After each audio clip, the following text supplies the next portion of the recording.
ها سەبارەت بەمە نێوێنگیری ئیمارات و ئەگەرەکانی کۆبوونەوەی ترامپ و پۆتین سەبارەت بەمە بەڕێز پاڤێل کۆشچین ئەمریکاناس و پسپۆری پەیوەندیە و دەوڵەتیەکان لە مۆسکۆوە لەگەڵمانە. بەڕێز پاڤێل سوپاس بۆ ئامادەبوونی بەڕێستان بەخێر بێن. هەلومەرجی ئێستا گونجاوە بۆ کۆبوونەوەی نێوان ترامپ و پۆتین؟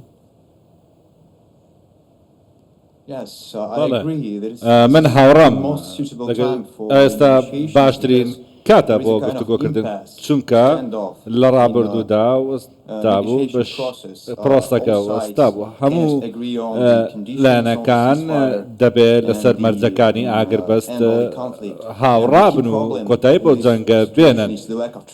ئەوەی کێشەیە لێرە نەبوونی متمانەیە جا رووسیا بێت یا ئۆکرانیا بێت یان لەگەڵ ئەمریکایان بە پێچەوانەوە ئەمە بێزگەلەوەی کە دۆناڵد ترامپ متمانەی بە پوتین نەبوو بۆ ئەنجامدانی گفتوگۆ. تاوەکو ئێستاش کەمی متمانە لە ئارادا هەیە لە نێوان هەموو لایەنەکاندا و ئەمە یەکێکە لە کێشە گەورەکان بەهۆی ئەوەی کە ئەو گفتوگویانە تاوەکو ئێستا بەباشی بەڕێوە نەچوون. هەروەها بەڵام تاوەکو بەڵام لە ئێستا دەتوانین بڵێن کە کاتێکی زۆر گونجاوە بۆ ئەمە دەبێ هەنگاو بنێن بەرەو داهاتوو دەست پێ بکەین چارەسەرێک بدۆزینەوە بۆ ئەم دۆخە. باشە ئەمریکا ئەتوانێت گەرانتی بداتە رووسیا کە مەترسی لەسەر سنوورەکانی دروست نەبێ و هێزەکانی ناتۆ نزیکی سنووری رووسیانەکەون؟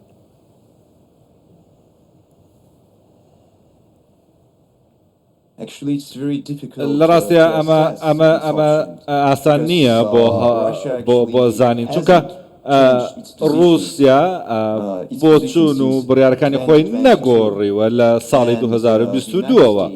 ئەمریکاش زۆر هەوڵ دەدا بۆ ئەوەی ئەو جەنگە کۆتایی پێبێت چونکە ئەمە لە سوودی ئەوانە لە ڕووی سیاسیەوە چونکە دەزانین ئەمریکا ئامادەکاری دەکات بۆ هەڵبژاردنەکان و سیاسەتی دەرەوەی ئەمریکاش پێویستی بەدەستکەوتە بۆ ئەوەی پێشانی ئەمریکیەکان بکە کە سەرۆکێکی کاریگەر بووە و توانیوێتی کە ڕێککەوتن ئەنجام بدات لەگەڵ لایەنەکانی تر لە جیهاندا.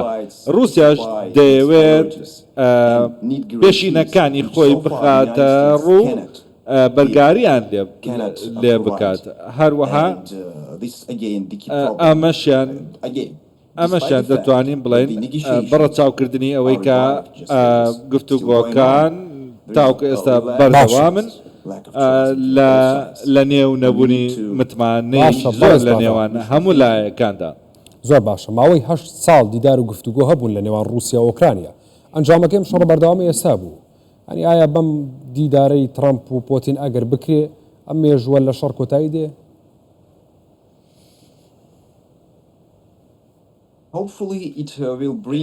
هیوادارم دەکرێت ئەمە گۆڕانکاریی ئارێنی دروست بکات. ئەگەر نا من ڕووداوی خراپتر پێشبینی دەکەم. بۆیە لە ڕوخسار و هەروەها هەڵس و کەوتی نەزانراوی دۆناڵد ترامپیشدا هەندێک مەترسی هەیە چونکە ئەو هەوڵ دەدات مەرجەکانی خۆی بەسەر لایەنەکانی تردا بسەپێنێ. هەندێک جارە مەسەرکەوتو دەبێت هەندێک جارێکیش نا بۆیە دەبێت بۆتینی و چاوەڕێ بکەین بزانین چ ئەنجامێکمان دەست دەکەوێت و هیوادارین کە هەندێک ئەنجامی ئەرێنیمان دەست بکەوێت بۆ ئەوەی هەڵسەنگاندنێک بکەین بۆ گفتوگۆ. زۆر باشە. ترامپ بە بەردەوام ئەڵێ ئەبێت شەڕ بوەستێ و داوای وا کات کە ڤلادیمیر پوتین و زیلینسکی بەیەکەوە دابنیشن گفتوگۆ بکەن لە پاش ئەمە شەڕ بوەستێ و بۆ ئەم کۆبوونەوەی کە بڕیارە بکرێ دۆناڵد ترامپ داوای کردووە کە دەبێت زیلینسکی بەشداری کۆبوونەوەکە بکات کۆبوونەوەکەی نێوان خۆی پوتین. پوتین ئەمە ڕەتەکاتەوە. ڕەتکردنەوەی پۆتین بەمانای ئەوەیەت کە زیلینسکی بەشدار نەبێت لە کۆبوونەوەکەیە بەو مانایە کە دەیەوێت شەڕ بوەستێ یاخود شەڕ بەردەوام بێ یاخود شەڕ بوەستێ.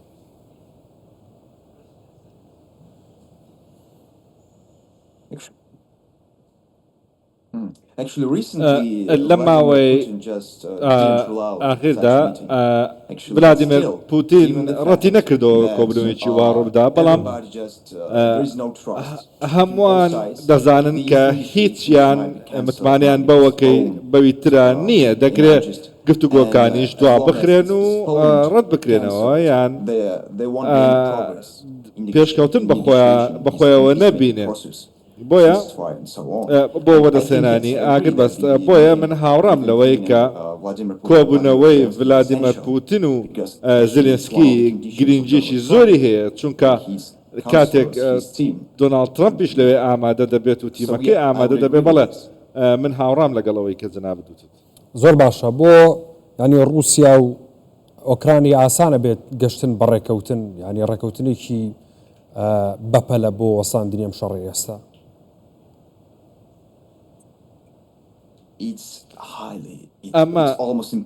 ئەمە دەتوانم بڵێم مەحاڵە بەڵام هێشتا ڕێ تێدەچێت کەمێک تۆزێک هیوام ماوە چونکە